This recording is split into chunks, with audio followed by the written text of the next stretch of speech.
345 6060 973. 10 minutes before 8, we'll come back to our conversation. The spare will be there, the Duke of Sussex, to attend his father's coronation in just a week's time. But let's pause and think there's probably been, we'd all agree, too many negative headlines about police and policing in recent weeks and or months. So what about one that I read today, that changes will save officers hundreds of thousands of hours of pen pushing and make them, as in the police, to fight crime. That's what the headlines say. Let's get more details on that from Conservative MP in Croydon South and Crime and Policing Minister Chris Philp, who joins me now. Appealing headlines, and indeed you have a first-person piece in today's Daily Telegraph. What exactly are you and your colleagues announcing today? Good morning, Minister. Good morning, Nick. Well, when I was first appointed police minister a few months ago, one of the first things I heard from frontline police officers was a frustration that huge amounts of their time were getting taken up by essentially form filling and bureaucracy, which was preventing them spending the time they wanted supporting victims, protecting the public and catching criminals. So I dug a bit deeper into this. I worked with Chief Constable Chris Rowley, he's the Chief Constable of Lancashire, and the National Police Chiefs Council lead for crime recording to dig into this a bit more. He came up with some recommendations a few weeks ago to reduce the bureaucratic burdens without obviously undermining policing or the investigation of crime. I've accepted his recommendations and we're announcing them today, and we're going to get them implemented within the next few weeks. And essentially what this does is firstly remove the requirement to record multiple different crimes in relation to a single incident, which was taking up huge amounts of police time. Secondly, just break me down for that for a minute. Can you sort of give my listeners something to hang on to? What do you mean by a single incident? Is this some kind of violent attack or a demo, or what might we be looking at? Well, it could be, for example, an incident where there's somebody's reported, domestic abuse, and there's a number of elements to that, which might be malicious communications, it might be harassment, it might be stalking, a number of elements. Now, previously, there were each one of those elements got recorded in a separate record that took, hours and hours and hours to create. So we're going to still record all of that, but just in a single crime record. And by doing it, it's called the Principal Crime Rule, which actually was in place for all offences until 2017. And by reverting back to the way it was done up to 2017, it means all of these duplicate records don't need to be created and it can all be recorded under one record. It sounds like a technical change, but it saves, as you said, hundreds and hundreds of thousands of hours of police time each year that can instead be spent looking after victims and catching criminals. There's also a concern that some of these malicious communications allegations of people putting something that on Twitter or whatever that people take offence at gets recorded as a crime. Now, some of those, might meet the criminal threshold, but most of them don't, and that doesn't need to be recorded. That'll save a lot of time. And there are other cases of things like reports of a disturbance in a pub car park after chucking out time. When the police turn up, there's no victim. When the police turn up, there's no one there. Does that really need to be recorded with all the additional time that creates? So those sort of changes together will save, according to the police, 443,000 hours of police time each year, nearly 500,000 hours of police time that can instead be spent supporting victims, keeping the public safe and catching criminals, which I think is what the public want to see the police spending their time doing. Minister, how will we know if this initiative has worked, would you say? Well, I think the first thing is we'll see that those 500,000 hours getting spent on the activities I just mentioned. But how will they be reflected for the benefit of my listeners and your constituents? What will they physically see? More people being nicked, more crimes being solved? What would it be? Yeah, well, the outputs that I would hope to see, the outcomes I'd hope to see would be, more visible police because they can be on the streets not filling in forms. I'd expect to see more arrests getting made. I'd expect to see more charges and more prosecutions. And of course, all of this goes hand in hand with the police recruitment programme that concluded a couple of weeks ago on the 31st of March. Now, we're going to get the figures officially announced, I think, on the 26th of April in a couple of weeks' time. But I believe we're on track to deliver a record number of police officers, more police officers in England and Wales than we've ever had at any time in history. So a combination of these two things, record police officer numbers together with cutting bureaucracy, should mean more visible police, more support for victims and more criminals getting arrested. OK. All I would say is, and you've not been policing minister for all this time, we've had a look back at the last 12 months of various promises in the world of crime, field of crime from this government. And again, you're not responsible. And these are headlines taken from the own government website. They're no national newspapers. The 11th of April, new crackdown on fraud introduced by the Home Office. New crackdown to prevent illegal migrants accessing bank accounts. Action plan to crack down on antisocial behaviour. Domestic abusers face crackdown in raft of new measures. Government announces crackdown against organised criminal gangs. Government targets bomb-making materials and poisons in new crackdown. There's 8 crackdowns, and there are many, many more. I won't bore you. My point is, all these crackdowns, none of my listeners feel any safer. Well, if you look at the... Well, actually, if you look at the data, right, the Crime Survey of England and Wales is the only source of crime data that's approved by the Office for National Statistics. And if you look at overall crime since 2010... excluding fraud and computer misuse, which only came into the figures more recently, crime as experienced by the public has gone down by 50%.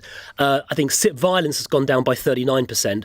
Residential burglary has gone down by 56%. These are substantial decreases in crime over the last 13 years. And over the last 3 years, I think since December 2019, overall crime reported by the Crime Survey has gone down by 12%. So crime has reduced significantly.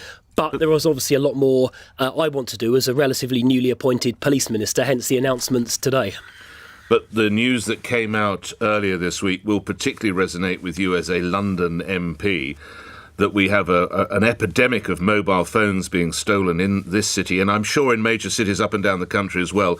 In London, one is stolen every 6 minutes, and the recovery rate, Minister, is at 1.9%.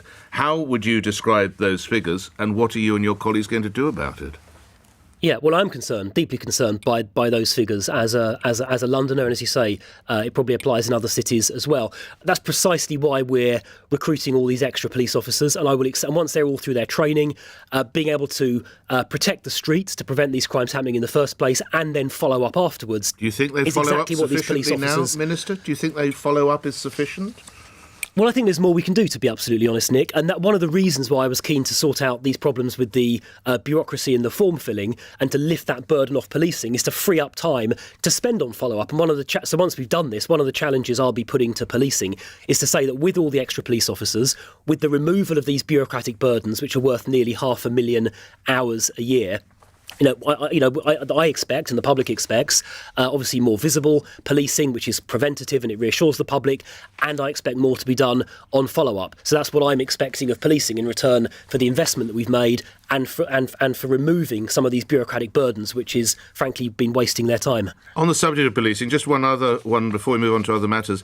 Does it take 5 officers to take away a collection of golly dolls from a pub in Essex? Well, look, I mean, police are operationally independent.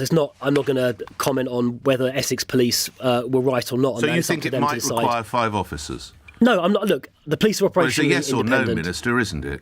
There was no resistance offered by the publicans. There was no resistance offered by any of the clients or customers in the pub, but 5 officers were scrambled to a pub in Grays, Essex, to remove a collection of golly dolls. I understand the potential offensive nature of golly dolls. I've got that. But I ask again, does it take 5 coppers to do that, Policing Minister? Well, look...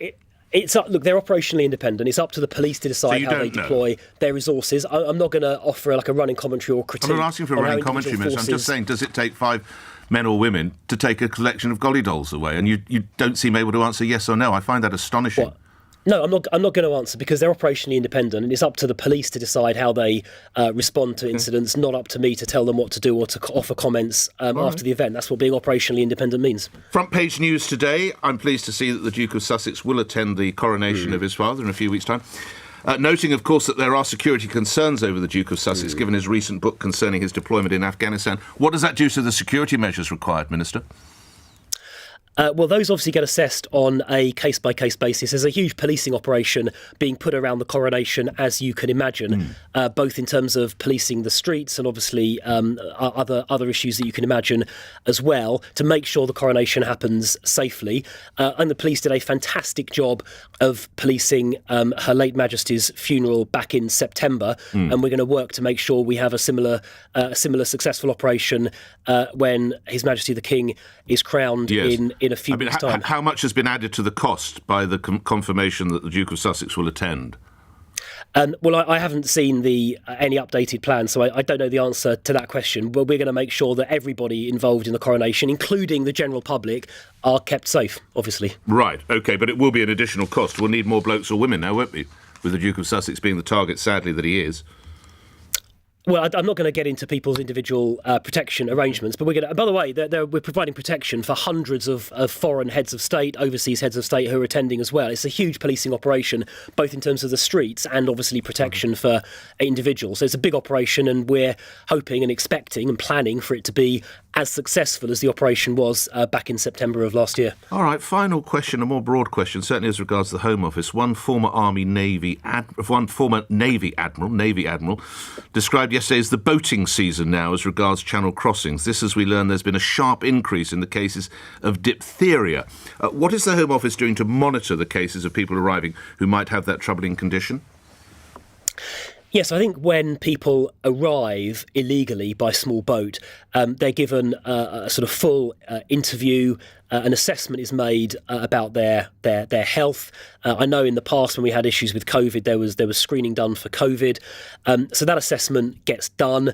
They're obviously able to access the GP system once they arrive here as well, to make sure that they are get whatever inoculations they may need and whatever treatment they may need. Do we test the arrivals for diphtheria? I don't know the answer to that question. I'd have to ask the immigration minister Noting there has been an increase, and this comes to the European Society of Clinical Microbiology and Infectious Diseases, a snappy little organisation, but in the light of the news that sadly the number of cases is increasing drastically, do we not need to look at possibly giving these folks diphtheria checks so obviously we can make them better while we assess their cases? Minister? Yeah, well, I mean, that's something I'm sure the immigration minister is going to give consideration to. We're looking at the evidence. But I think the key point here is what the Prime Minister has said is we want to stop these crossings in the first place. These crossings by boat from France are illegal and they are totally unnecessary because France is a safe country. There's no war going on in France. Nobody needs to flee France for their safety. And that's why the Prime Minister is absolutely right to say his intention, his plan is to stop these crossings completely. And that's what he's working on doing with the new legislation going through Parliament. Grateful for your time. Crime and Policing Minister Chris Philp appearing here on LBC. Thank you, Minister. 2 minutes after 8, let's get the latest news headlines. On your radio, on Global Player, and Play LBC. leading Britain's conversation. This is LBC. From Global's newsroom, royal sources say the King has welcomed Prince Harry's decision to attend next month's coronation. It remains unclear exactly what role the Duke of Sussex will play in the event, as his trip to the UK is expected to be a flying visit. Meghan and the couple's children will stay in California. It's reported Buckingham Palace officials were not expecting Harry to attend, but historian Sir Anthony Selden isn't surprised. It would have been pretty unthinkable and almost unknown in history for the second son not to attend the father's coronation. So it looks like they've managed by hook or by crook to actually come up with a solution. A man is due to appear in court charged with the murder of a police officer in West Yorkshire in 2005. Pirandita Khan, who is 74, has been extradited from Pakistan in connection with the death